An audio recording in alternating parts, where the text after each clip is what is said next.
Hello, my name is Amy Spangler, and I am delighted to be sharing with you today our child-generated kindness curricula, which we consider to be a supplemental learning material.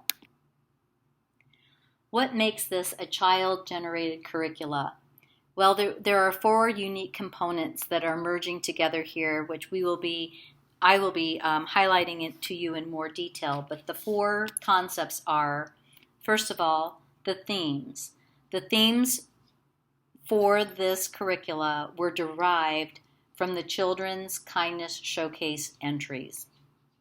The key concepts and the words were also derived from these entries. The lessons themselves include the option for a teacher to have a student-generated lesson idea be what the students do to express kindness, which I will be sharing in much more detail.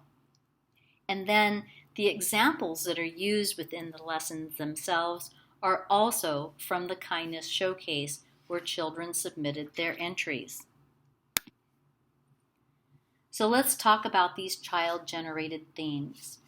There are 7 themes that emerged after analyzing the 1,000+ entries to the website. They represent about 1,800+ children aged 3 to 18 from 45 countries worldwide. These themes serve as a basis for these curricula. The themes that appear to the right of your screen are in order of the least complex to the more complex. So the themes 1, 2, 3, and 4 are less complex than 5, 6, and 7. So what are these themes?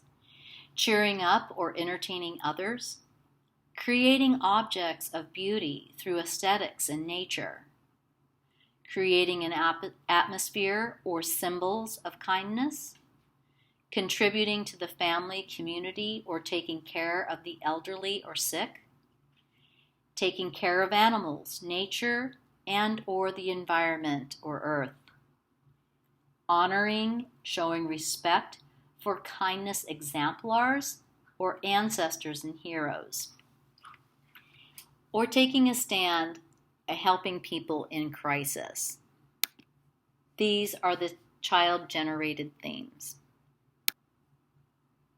And with each theme comes child-generated key concepts and words, which were also words that children used in their individual, their group, or their family entries, and they are all critical components to the instruction and the teacher prompting used in each lesson. Some of the words that were highlighted that I'll highlight now: concern, care, noticing others, unity, love, preparing, sharing, and awareness.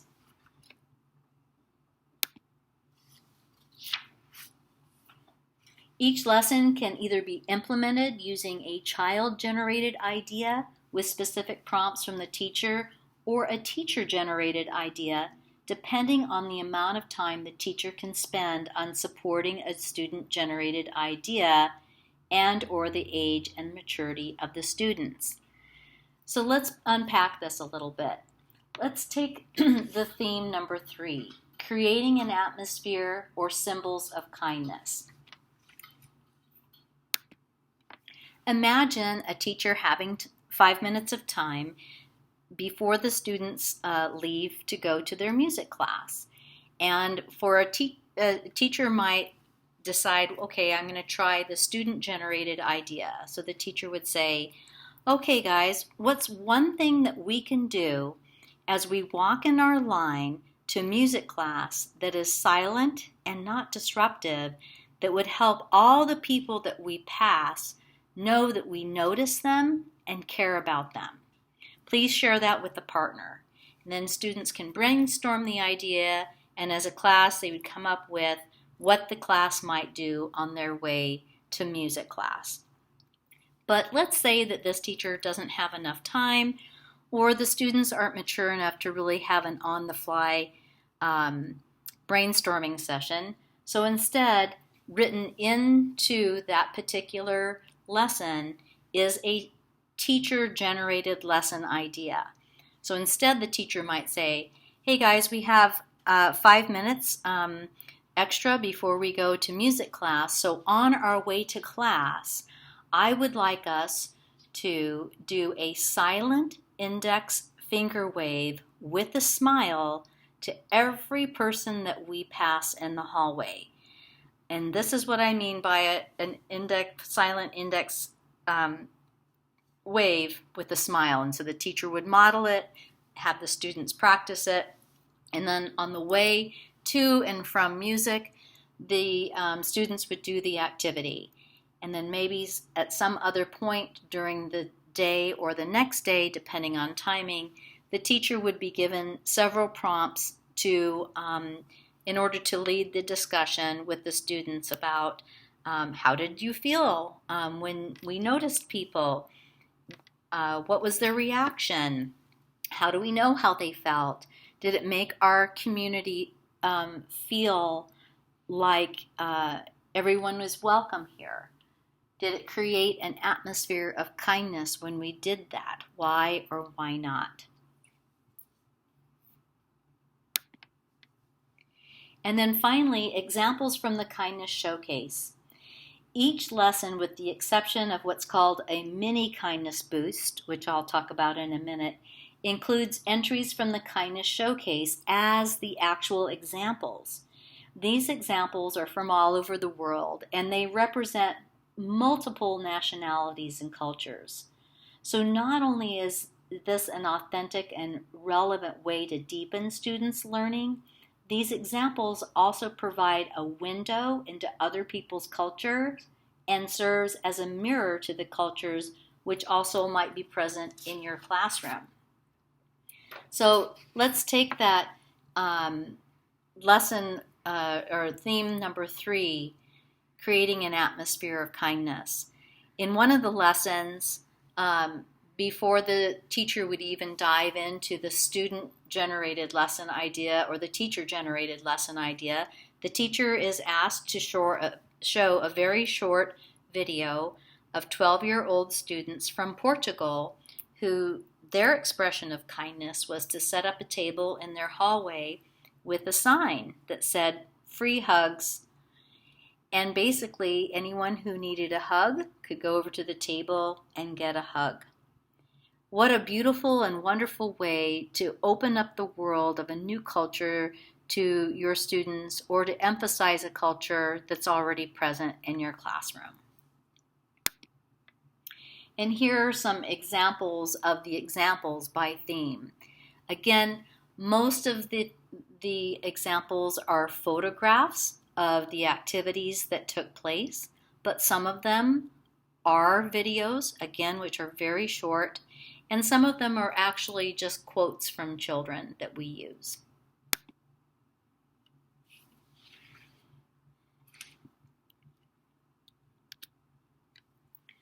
So the kindness curricula also has some unique qualities that we want to call out. Unlike typical social and emotional learning programs, often called SEL curricula, where concepts are often taught using role play or mock situations, our child-generated kindness curricula teach concepts of kindness through the acquisition of ideas for how they will express kindness in a real-time situation. This ensures that the students immediately apply their learning as opposed to waiting for an opportunity to apply it later. Back to the index finger wave idea, students didn't have to wait in order to do the action. They did the action immediately and then later talked about the impact of that action. Many SEL curriculum are oriented toward preventing unkind behaviors, which is very, very important, but not the focus of these supplementary curricula. Our curricula materials stand alone, but also work very well with all other SEL type curricula. So let's talk about this lesson format. I know I've been saying things like boosts and mini boosts, and you're probably wondering what that's all about. So for each theme, there are 4 separate lessons, and they are divided by the segments of time. So a mini kindness boost is between 5 and 10 minutes long. And within each lesson, we call out whether it's 10 consecutive minutes or 2 segments of 5 minutes of time. So the teacher knows exactly where that can fit in to what's already happening in the classroom. A kindness boost is between 10 and 20 minutes. Again, we break the minutes apart and we show that in each lesson so the teacher is very clear about that. The super kindness boost is 20 to 30 minutes, although most of them are about 20 minutes long. And then the kindness immersion is a longer project, and that can be 15 minutes a day for 1 to 4 weeks, or even a large pocket of time like 90 minutes. And again, these a teacher can really make a decision about how much time they want to spend on an immersion. Sometimes the immersion can really take off and be way more in depth than anything that they had ever planned for or imagined, or sometimes it just doesn't go as in depth as others have.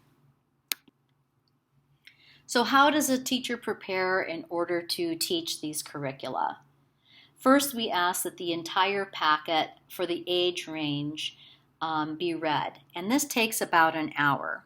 Even though it is 7 pages long, there are links to other resources we want teachers to familiarize themselves with.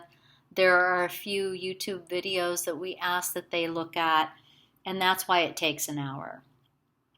Review all the examples used in the entire packet. This takes about 20 minutes, and it comes in the form of a PowerPoint that a teacher can pull up a photograph of the example that's used with that particular lesson and easily show it to the class. But the reason why we want the teacher to look at them is to make sure that they know and understand what types of examples that we are asking teachers to use, to make sure that they know and understand what students might be thinking about when they see that example. Lesson preparation for each boost lesson, and remember there are 3 boosts for each theme, is 5 minutes or less, which is not much time for a teacher to have to really invest in having a great lesson. The lesson preparation, though, for the kindness immersion is going to range between 20 and 60 minutes or even more, depending on what the class ends up doing, as these are much, much more comprehensive. Along with the curricula, we created a basic participation rubric. We know and understand that evaluating student success in a social and emotional learning curricula is very challenging. So we base our rubrics on participation in a range from 1 to 4. And a participation rubric is used to help teachers really understand the lesson activities and how they are impacting students' thinking and future actions. The rubrics measure success of the activity by tracking the participation of students. Using these data, teachers will determine the next steps based on each student's participation.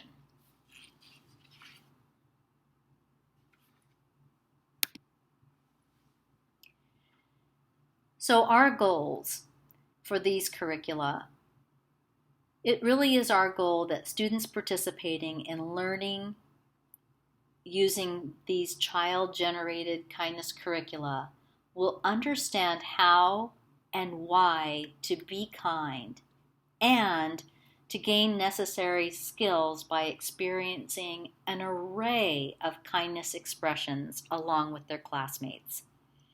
We believe that all people are innately kind and that children really just need some more ideas for how to express kindness in their daily lives and to understand why these expressions positively impact them and other people. I know that this was a very quick PowerPoint presentation and that you may probably have questions, comments, or even some concerns. We strongly encourage you to email Tatyana and me at kindnessexpressions@gmail.com for any additional information that you may need at this time. Thank you so much for participating in this PowerPoint.